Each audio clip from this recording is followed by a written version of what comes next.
to my channel Saman English Academy. This is Ali sir. Today's class passive without by. তোমরা voice change জানো, কিন্তু voice change করতে গিয়ে ভুল করছো না তো? কেন বলছি? ছাত্রছাত্রীরা জেনারেলি বাই ইউজ করে, কিন্তু সব জায়গায় কি বাই হবে না। তাহলে জেনে নেওয়া যাক কি কি ওয়ার্ডের পরে বাই ইউজ করলে ভুল হবে। ঠিক আছে, চলো।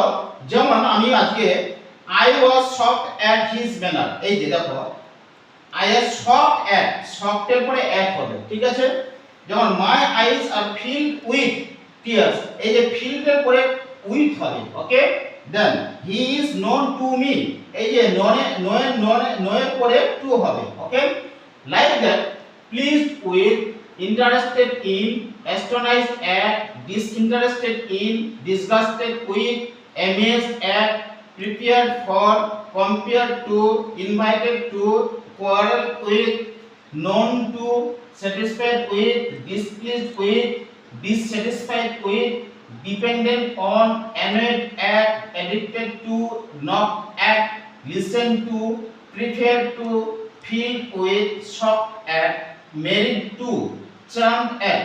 এই সমস্ত ওয়ার্ডের পরে তোমরা যদি বাই ইউজ করো তাহলে সেখানে ভুল হবে।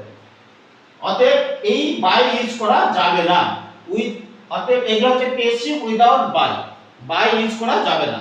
তবে আমি একটা বিশেষ বার্তা দিচ্ছি, যারা কম্পিটিটিভ অ্যাসপিরেন্ট তারা আমার একই ছত্রছায়ায় আমি সমস্ত সাবজেক্ট একসঙ্গে পড়াই এবং সাজেস্টিভ নোটস দিই, স্পেশালি ইংলিশ, এবং যেমন GNM, ANM, railways, panchayat, group CD, তারপরে হয়তো ডিফেন্স,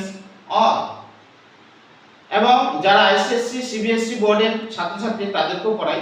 সো এটাই ছিল আজকের ভিডিও। যদি তোমাদের পছন্দ হয় তো অবশ্যই আমার চ্যানেল ফলো করো। Thank you all of you.